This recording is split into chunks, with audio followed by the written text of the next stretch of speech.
राहुल गांधी ने कर्नाटक में जीत का शंखनाद क्या किया। बीजेपी में तो दोगुनी रफ्तार से भगदड़ मच गई। अभी तक तो बीजेपी के कद्दावर नेता आला कमान को धमकी दे रहे थे कि हम इस्तीफा दे देंगे, इस्तीफा दे देंगे।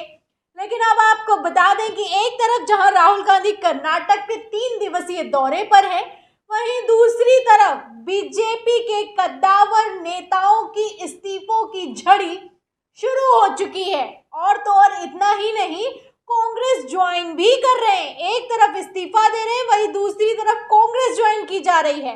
तो अब तक की सबसे ज्यादा बीजेपी को झटका देने वाली कैसी तस्वीरें निकलकर सामने आ रही हैं कर्नाटक से, वो भी चुनाव के ठीक पहले। आप तस्वीरें अपनी फुल स्क्रीन पर देखिए। आप तस्वीरों में देख सकते हैं कि किस तरीके से मल्लिकार्जुन खड़गे की उपस्थिति में जगदीश शेट्टार को कांग्रेस में शामिल किया जा रहा है। जगदीश शेट्टार आप देख सकते हैं कि कैसे कांग्रेस का झंडा थामे हुए हैं, कांग्रेस का पटका डाले हुए हैं।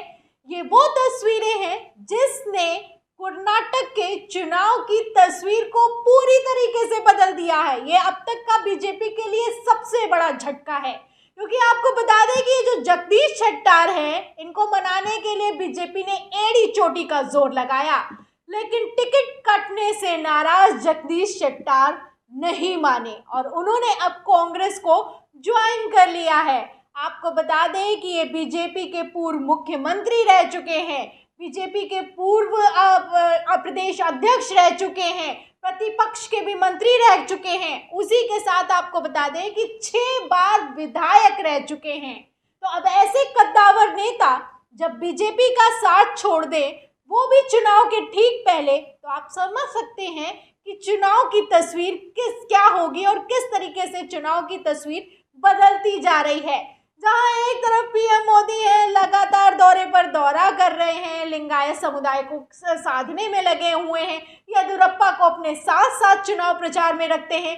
वहीं दूसरी तरफ आप देख सकते हैं कि जगदीश शेट्टार, जो कि लिंगायत समूह की तरफ से बड़ा चेहरा है, अब कांग्रेस की तरफ चले गए हैं। तो कांग्रेस की तरफ ये अकेले नहीं गए हैं, 30 सीटों का गणित भी ले गए हैं। 30 सीटें, 224 सीटों के राज्य में 30 सीटें अब कांग्रेस की तरफ से पूरी तरीके से साफ साफ जगदीश शेट्टार के साथ जाती हुई दिखाई दे रही हैं। तो कांग्रेस ने कितना बड़ा दांव चला है और कैसे जगदीश शेट्टार बड़ा ट्रम्प कार्ड है, आपको बताती हूँ उनकी अहमियत क्या है। खबर देखिएगा हिंदुस्तान की, इसमें लिखा हुआ है कि पूर्व सीएम जगदीश शेट्टार कांग्रेस के लिए हो सकते हैं ट्रम्प कार्ड, कर्नाटक में बीजेपी को कितना नुकसान समझें। तो इसको समझने की अगर कोशिश करें तो देखिएगा, खबर में लिखा है कि कर्नाटक में विधानसभा चुनाव से पहले सत्ताधारी बीजेपी को लगातार झटके मिल रहे हैं। तो झटके पर झटके तो लग ही रहे हैं।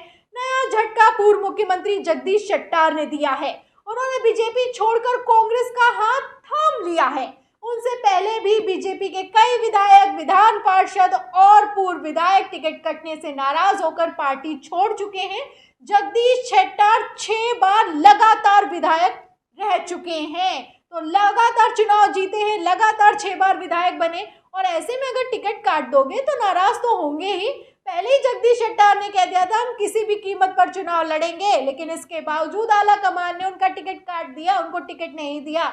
अब नाराज होकर जगदीश शेट्टार चले गए हैं कांग्रेस के साथ, और कांग्रेस के साथ जाते ही बीजेपी में खलबली मच गई है, क्योंकि लगातार जगदीश शेट्टार को बसवराज बोम्मई मना रहे थे। खबरें भी निकलकर सामने आ रही थी कि बसवराज बोम्मई उनके संपर्क में है, उनसे बातचीत कर रहे हैं, लेकिन उस बातचीत से किसी तरह का कोई हल नहीं निकल पाया, क्योंकि तस्वीरें किस तरीके से बदल गई आप साफ देख सकते हैं।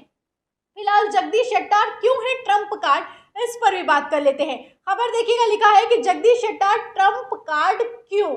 पूर्व मुख्यमंत्री बीएस येदियुरप्पा के बाद जगदीश शेट्टार लिंगायत समुदाय के दूसरे सबसे बड़े नेता माने जाते हैं। तो एक तरफ येदियुरप्पा को टिकट नहीं दिया, येदियुरप्पा को मुख्यमंत्री के पद से हटा दिया, तो पहले ही लोग नाराज चल रहे थे। अब आप देख लीजिए कि लिंगायत समाज से ही आते हैं जगदीश शेट्टार, उनको भी टिकट नहीं दिया। तो लिंगायत समुदाय का वोट होता है 17%, जो कि 30 से 40 सीटों पर काम करता है। ऐसे में बीजेपी का क्या होगा, सवाल खड़ा होता है। आगे देखिए, खबर में लिखा है कि शेट्टार न सिर्फ बीजेपी के बड़े नेता हैं, बल्कि वह लिंगायत समुदाय के भी बड़े और प्रमुख नेता हैं। राज्य में लिंगायत समुदाय का करीब 17% वोट होता है। चुनाव में ऐन पहले शेट्टार का हाथ थामने से कांग्रेस की लिंगायतों को लुभाने की मुहिम को बल मिला है। यह समुदाय राज्य की अगड़ी जातियों में प्रमुख रहा है। इस समुदाय में अब तक राज्य के 8 मुख्यमंत्री रह चुके हैं। तो शेट्टार के जाने से कितना बड़ा नुकसान हुआ है, इसके लिए आगे सुनिए। इसमें खबर में लिखा है कि कर्नाटक के अलावा राज्यों महाराष्ट्र, तेलंगाना और आंध्र प्रदेश में भी लिंगायतों की बड़ी आबादी है। तो समझ जाइए, सिर्फ कर्नाटक में नहीं, इसकी जो आंच है वो महाराष्ट्र, तेलंगाना और आंध्र प्रदेश में भी जाती हुई दिखाई दे रही है। शेट्टी पहले ही कह चुके थे कि अगर वो बीजेपी छोड़ते हैं तो राज्य की करीब 25 से 30 विधानसभा सीटों पर बीजेपी को नुकसान उठाना पड़ सकता है। येदियुरप्पा को बार बार मुख्यमंत्री पद से हटाए जाने से लिंगायत समुदाय पहले ही से नाराज था, बीजेपी से खफा चल रहा था। और अब आप देखिए किस तरीके से सोने पर सुहागा हो गया है। कांग्रेस के लिए तो ऐसा लग रहा है कि सारी की सारी उंगलियां घी में जाती हुई दिखाई दे रही हैं। पहले तो जगदीश शेट्टार ने लगातार बीजेपी को कहा कि टिकट नहीं दोगे तो हम चले जाएंगे, हम नाराज हैं, हमको टिकट चाहिए, हम चुनाव लड़ेंगे, किसी भी कीमत पर चुनाव लड़ेंगे। लेकिन बीजेपी समझ नहीं पाई। भारतीय जनता पार्टी को लगा होगा कहाँ ही जाएंगे, हमारे पूर्व सीएम है, 6 बार विधायक रह चुके हैं, इनको प्रदेश अध्यक्ष भी बनाया है, ये नहीं जाने वाले हैं। बड़ा ही लाइटली लिया गया। लेकिन अब ये लाइटली लेना काफ़ी ज़्यादा हैवी पड़ता हुआ, यानी कि भारी पड़ता हुआ दिखाई दे रहा है।